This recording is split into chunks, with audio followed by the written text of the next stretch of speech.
चलिए यहाँ पे दिए हुए सवाल को सॉल्व करते हैं। सवाल है क्या कि उन दो क्रमागत धन विषम पूर्णांकों को ज्ञात कीजिए जिनके वर्गों का योग 290 है। तो देखिए, ये जब सवाल मैंने एक बार लड़कों को दिया था, स्टूडेंटों को दिया था लगाने के लिए, तो वो क्या किए, पता नहीं कहाँ से कैसे वो मान करके लगा दिए कि हम देख करके सोच रहे थे कि ये इतना ऐसे हार्ड तरीके से कैसे ये समझ सकते हैं और इजी तरीके से क्यों नहीं समझ सकते। देखिए, जानते हैं कैसे वो लगाए इस सवाल को। वो क्या किए कि मान लिए कि माना पहली विषम धन पूर्णांक संख्या बराबर 2x + 1 और दूसरी विषम धन पूर्णांक संख्या बराबर 2x + 3। अब इस तरीके से माने और मान करके प्रश्नानुसार जब चलेंगे तो क्या हो जाएगा कि दोनों का स्क्वायर करेंगे। यस, यानी दोनों संख्याओं का वर्ग करके योग करेंगे तो कितना आना चाहिए, 290। अब बताइए, इसका स्क्वायर करेंगे तो ऐसे होगा a² + b² + 2 × a × b, फिर प्लस इसका करेंगे तो a² + b² + 2 × a × b = इतना होगा। अब देख रहे हैं ये 4x² हो जाएगा, यह 1 हो जाएगा, ये 4x हो जाएगा, फिर ये क्या हो जाएगा 4x² प्लस ये 9 हो गया, ये क्या हो गया 12x = इतना हो गया। अब इसमें 4x² 8x² हो गया, फिर देख रहे हैं कि 4x और 12x कितना हो गया 16x हो गया, फिर देख रहे हैं 1 और 9 कितना हो गया 10 हो गया, और इसको भी इधर ला देंगे तो माइनस इतना हो जाएगा। अब 8x² + 16x माइनस इसको घटा देंगे तो इतना आ जाएगा। अब देख रहे हैं कि यहाँ 8 से डिवाइड हो जा रहा है, तो 8 से डिवाइड कर देंगे तो यहाँ पे देख लीजिए कि 8 से डिवाइड करने में कितना आ रहा है 35 आ रहा है। अब जब इसको सॉल्व करेंगे तो इसको सॉल्व करने के बाद यानी कि यह कितना थोड़ा हार्ड हो गया।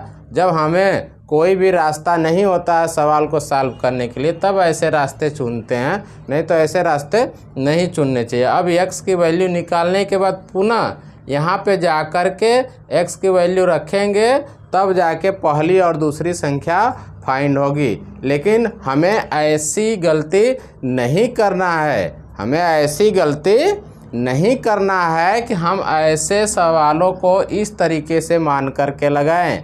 हमें क्या करना है, कह रहा है ना कि दो क्रमागत धन विषम पूर्णांक होने चाहिए, एक जो संख्या होगा उसके आगे वाली विषम संख्या। तो मान लेते हैं ना कि क्यों ऐसा जाएंगे कठिन मानने। माना पहली विषम धन पूर्णांक बराबर x हो गया और दूसरी क्रमागत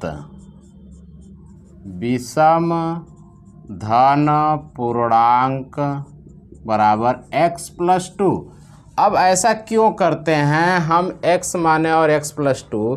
देखिए, कोई भी विषम संख्या अगर ले लें, मान लीजिए 7 क्या है, विषम संख्या है। जब 7 विषम संख्या है तो उसके आगे वाली जो संख्या होगी वो क्या होगी 9 होगी, यानी कि उनमें 2 की बढ़ोतरी होगी।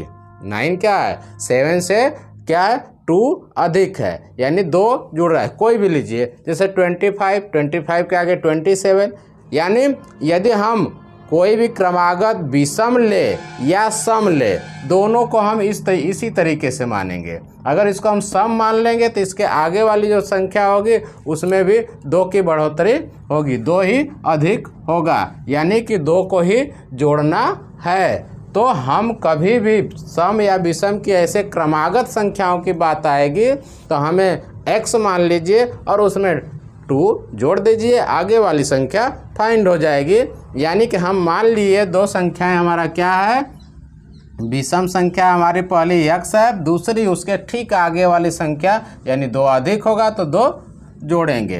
तो x प्रश्न के अनुसार अब चलेंगे, प्रश्नानुसार क्या करेंगे,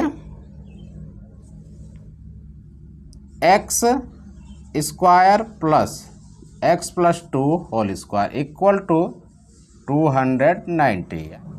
हमें क्या करना है, दोनों संख्याओं का वर्ग का योग करेंगे तो 290 आना है, और यहाँ भी हम वही कर रहे हैं। यानी यहाँ पर कर रहे हैं तो देखिए वो कठिन हो रहा है कि या यह कठिन हो रहा है, कौन कठिन हो रहा है, देखिए। अब दूसरी लाइन इसका देखिए और इसका दूसरी लाइन देखिए। फिर इसके बाद ये देख रहे हैं 2x स्क्वायर हो गया, ये 4 हो गया, ये 4x हो गया, यह हो गया इतना। अब इनको इधर ला दीजिए, 2x square plus 4x plus 4 minus इतना। देखते जाइए देखते जाइए क्या हो रहा है। जब 2 से डिवाइड करेंगे तो 2x आएगा और यह कितना आ जाएगा 143, इतना आ गया। अब देखिए कितना, और ये बहुत कठिन काम नहीं है, ये बहुत ही इजी है। 143 हम जानते हैं कि 11 से डिवाइड हो जाता है, 143 11 से डिवाइड हो जाएगा। कितना बार में डिवाइड हो जाएगा, 13 बार में। यानी कि 13 में से 11 को घटा देंगे तो 2 आएगा। ऐसे हम लिख सकते हैं, और लिखने के बाद जब लिख सकते हैं तो लिखिए। लिखने के बाद हम काम को आगे बढ़ाते रहेंगे, जैसे कि हमने सीखा है गुणनखंड करना, द्विघात समीकरण को सॉल्व करना।